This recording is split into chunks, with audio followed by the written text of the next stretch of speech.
And the imagery that I want to share with you is one that will help you understand the larger concept of Surah Al-Asr.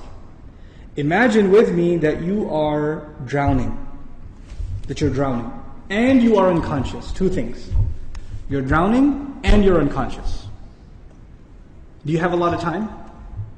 If you're drowning and you're unconscious, do you have a lot of time? No, you don't have a lot of time.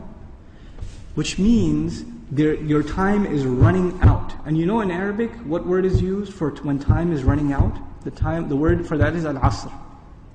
Al-Asr literally means time that is running out. It's the last part of the day when the day is running out, is time of Asr prayer. Okay? Asr literally comes from asir, juice that is squeezed out, time that's being squeezed out of your hands. Asr al-thawba even it's used. That you take a cloth that is drenched in water, and when you squish it like this, all the water comes out. Asra as a verb is used like that. Right? To squeeze it out. So Allah talks about this time. You're drowning, you're unconscious, your time's running out. What's the first thing you need to do to be able to survive if you're in that position? If you hope to survive, what's the first thing you're going to need? What do you think? Wake up. That's the first thing you're going to need. If you're unconscious, then you're finished. The very first condition has to be you have to wake up. And even if you were in the most wonderful dream, and in your dream you were enjoying the greatest success, you're driving a Ferrari down, they have these car commercials with the hills and the highways on the side, the water on the other side, right? You're in one of those cars, the top's been dropped off, and you're just cruising along the highway, enjoying life. That's your dream. But when you wake up, what do you realize? You're drowning. You're underwater. That's the first condition. You have to wake up. Once you do wake up, you say, oh man, this is a nasty reality, and I was enjoying such a good dream. I should go back to sleep. If you do that, what kind of person would you be? Insane. You'd be insane. Or someone at least who has no courage to accept reality.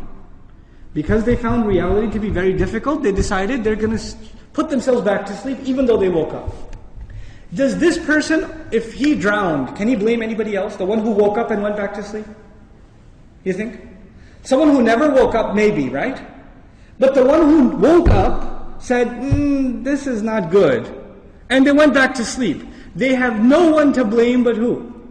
Themselves. They have no one to blame but themselves. Now, let's imagine that they did wake up. What do you have to do next? Oh, it's pretty bad, I'm drowning. Even if you don't know how to swim, will you not use every muscle in your body to make certain kinds of motions to go towards the surface? Wouldn't you do that?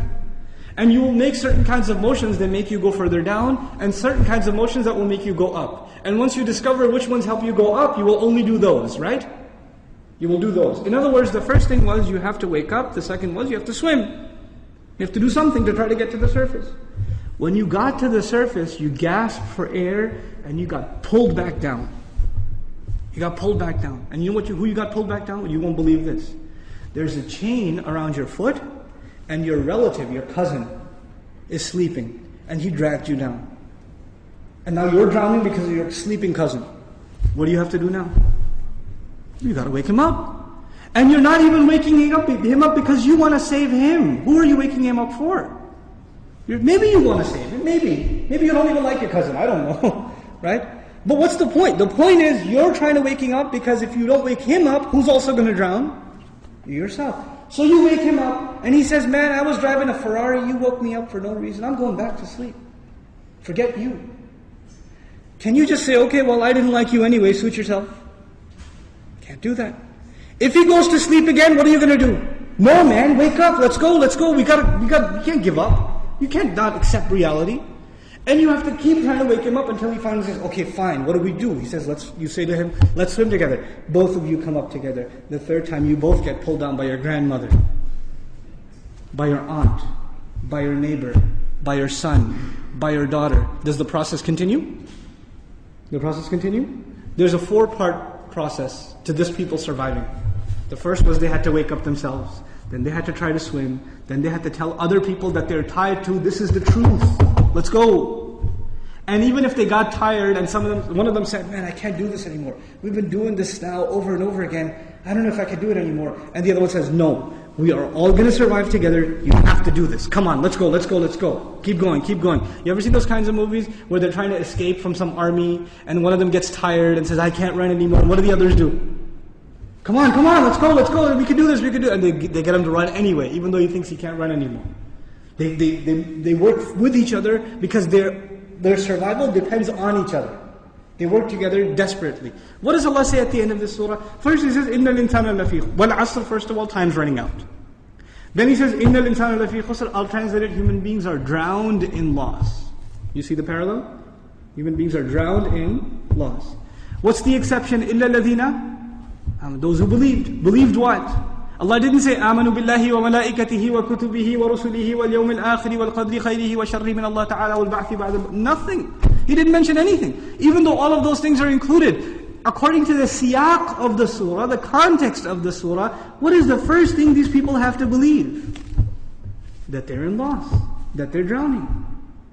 And if they do come to believe that, and they correct their iman, what's necessarily going to happen? They're going to swim and move upwards. How does Allah describe this action? وَعَمِلُوا الصَّالِحَاتِ. They do good things. They do things that help reconcile the situation. By the way, salih is an adjective here, salihat, jama' mu'annath salim, which is literally means that which corrects something. Something was wrong and it corrects it. So they do actions that correct the situation. Literally like the guy trying to swim. But because they were tied to other people, what else did they have to do? وَتَوَاصَوْا بِالْحَقِّ. They had to tell the other the truth.